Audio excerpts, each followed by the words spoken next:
கிறிஸ்துவுக்குள் பிரியமானவர்களே, இந்த மனமகிழ்ச்சி நாளில் உங்களை சந்திப்பதில் மிக்க மகிழ்ச்சி அடைகிறோம். கர்த்தருடைய பெரிதான கிருபையினால் நீங்களும் உங்கள் பிள்ளைகளும் நன்றாக இருப்பீர்கள் என்று சொல்லி விசுவாசிக்கிறோம். என் அன்பு பிள்ளைகளே, ஆண்டவர் இந்த நாளில் நம்மளுக்கு கிருபையாக தந்த வாக்குத்தத்த வசனமாவது யாக்கோபு 1:17 நன்மையான எந்த ஈவும் பூரணமான எந்த வரமும் ஜோதிகளின் பிதாவினிடத்திலிருந்து உங்களுக்கு இறங்கி வருகிறது என் அன்பு பிள்ளைகளே. அப்போ நன்மையான எந்த ஈவும் பூரணமான எந்த வரமும் பரத்திலிருந்து ஜோதிகளின் பிதாவினிடத்திலிருந்து இறங்கி வருகிறது. அன்பு பிள்ளைகளே, எந்த ஒரு ஆசீர்வாதமும் நம்ம வாழ்க்கையில் பரத்திலிருந்து தான் கொடுக்கப்படும் என் அன்பு பிள்ளைகளே. நீங்களும் நானும் எவ்வளவுள்ள நம்ம ஆண்டுடைய பாதத்தில் நம்ம கேட்குறோமோ அப்பொழுது நம்ம வாழ்க்கையில் அந்த ஆசீர்வாதம் வரும் என் அன்பு பிள்ளைகளே. பரத்திலிருந்து ஆண்டவர் கொடுக்காவிட்டால் நம்ம ஆசீர்வாதத்தை பெற முடியாது. ஒருவேளை நம்ம சொந்த முயற்சி, படிப்பு, அந்தஸ்து, இதனால் ஏதாவது சாதிக்கிறோம் அப்படின்னு சொல்லி முடியாது என் அன்பு பிள்ளைகளே. ஆண்டவர் அதான் ஜோதிகளின் பிதாவினிடத்திலிருந்து இறங்கி வருகிறது. அப்போ எந்த ஒரு நன்மையான காரியமும் எந்த ஒரு ஆசீர்வாதமும் ஆண்டவருடைய கரத்தில் தான் இருக்கிறது என் அன்பு பிள்ளைகளே. இஸ்ரவேல் ஜனங்களை குறித்து நம்ம பார்க்கும்போது அவர்களுக்கு ஆண்டவர் வானத்தின் மன்னாவை கொடுத்தார்.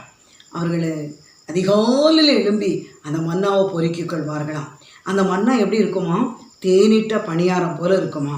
என் அன்பு பிள்ளைகளே, அவங்க காணான சுதந்திரிக்க வரையும் அந்த ஜனங்களுக்கு அந்த மன்னா குறைபடலை. காரணம், ஆண்டவர் வானத்தின் மன்னாவை கொடுத்தார். அன்பு பிள்ளைகளே, நம்ம வாழ்க்கையிலையும் அந்த வானத்தின் மன்னாவை தருவதற்கு அவர் வல்லவராக இருக்கிறார். பாருங்க, பரலோகத்திலிருந்து அந்த மன்னாவை கொடுக்குறார். அதிகாலை வேளையில் அவங்க பொறுக்கிக் கொள்வாங்களாம். அவங்களுக்கு எவ்வளோ வேணுமோ அதை என்ன செய்வாங்களாம்? பொறுக்கிக் கொள்வாங்களாம். அன்பு பிள்ளைகளே, நீங்களும் நானும் நம்மளுக்கு ஆண்டவர் எங்களுக்கு தந்திருக்க ஆசீர்வாதம் இன்னும் வர்த்திக்கப்படவில்லையே, ஏன் எங்களுக்கு என் ஆசீர்வாதம் தங்கவில்லையே என்று சொல்லி கலங்கி கொண்டு இருக்கீங்களா? தவித்து கொண்டு இருக்கீங்களா? போராடி கொண்டு இருக்கீங்களா? அன்பு பிள்ளைகளே, அது நம்ம மாசரீதியின்படி நம்ம உழைக்கிற பணம் அது தங்காது என் அன்பு பிள்ளைகளே. ஆண்டவர் ஜோதிகளின் பிதாவினிடத்திலிருந்து உங்களுக்கு தரும்போது தான் அந்த ஆசீர்வாதம் உங்களுக்கும் எனக்கும் தங்கு என் அன்பு பிள்ளைகளே. என் அன்பு பிள்ளைகளே, நீங்களும் நானும், அது உங்கள் சந்ததியாக இருக்கலாம், உங்கள் பிள்ளைகளாக இருக்கலாம், உங்கள் கணவருடைய ஆசீர்வாதமாக இருக்கலாம். ஆண்டவரே, இது எங்களுக்கு ஜோதிகளின் பிதாவினிடத்திலிருந்து தாங்க, இது எங்களுக்கு ஆசீர்வத்து தாங்க, இந்த நன்மை எங்களுக்கு ஆசீர்வத்து தாங்க அப்படின்னு நீங்கள் கேளுங்க. ஆண்டவர் தருகிற நன்மை அது ஆசீர்வாதமாக இருக்கும். ஆண்டவர் தருகிற ஈவு அவர் ஈவாக தான் நம்மளுக்கு தருவா, இரக்கமாக தான் தருவா. அதான் நன்மையான எந்த ஈவும் பூரணமான. அப்போ ஆண்டவர் நம்மளுக்கு பூரணப்படுத்தி தான் தருகிறார். பரலோகத்திலிருந்து பூரணமாக தருகிறார். அதான் பூரணமான எந்த வரங்களும் ஜோதிகளின் பிதாவினிடத்திலிருந்து உங்களுக்கு இறங்கி வருகிறார். அன்பு பிள்ளைகளே, நீங்களும் நானும் அநேக வரங்களை பெற்றிருக்கலாம். இன்னும் நம்மளிடத்துல அநேக குறைபாடுகள் இருக்கிறத. நற்சாட்சி இல்லையே, அன்பு இல்லையே, ஆவியின் வர இருந்தும் அநேகருக்கு நம்ம பிரயோஜனமாக இல்லையே. ஒரு விசை இன்னைய நிலை ஏதாவது குறைகள் இருக்குமானா மன்னிங்கன்னு சொல்லி ஆண்டவர்கிட்ட கேளுங்க. நிச்சயமா அந்த இஸ்ரவேல் ஜனங்களுக்கு மன்னாவை கொடுத்து, நன்மையான மன்னாவை கொடுத்து அவர்களை திருப்தி அடைய செய்தார்.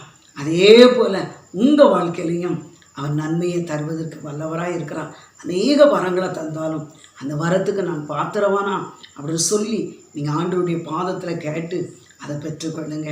ஆண்டவரே, இன்னைய நிலை ஏதாவது குறை இருக்கா மன்னிங்கன்னு சொல்லுங்கள். அப்போ அப்படி கேட்கும்போது நிச்சயமாக பூரணமாக உங்களுக்கு தந்து உங்களை ஆசீர்வதிப்பா. என்னுடைய பணங்களெல்லாம் மருத்துவமனைக்கு போகிறது என்று சொல்லி கலங்கி கொண்டு இருக்கீங்களா? ஆண்டவரே, நீங்கள் பரலோகத்திலிருந்து தானப்பா தந்தீங்க, அந்த ஆசீர்வாதத்தை எங்களுக்கு வர்த்திக்க செய்யுங்கன்னு கேளுங்க.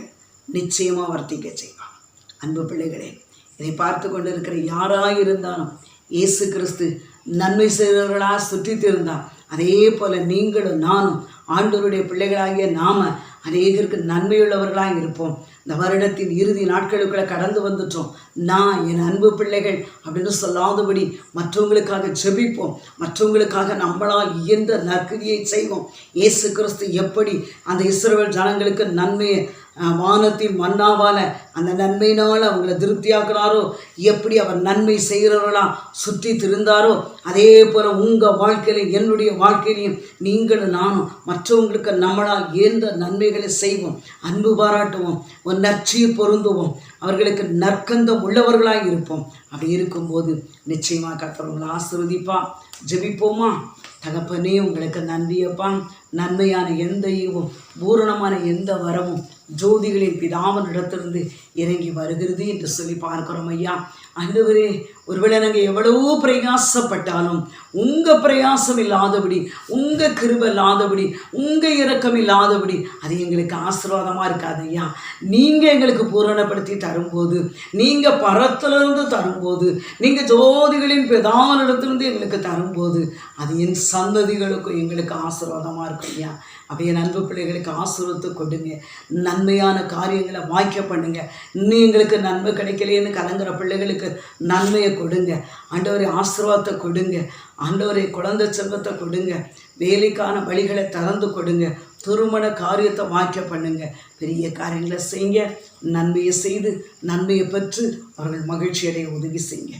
இயேசுவின் நாமத்தில் ஜெபிக்கிறோம் ஜீவனுள்ள நல்ல பிதாவே, ஆமென்.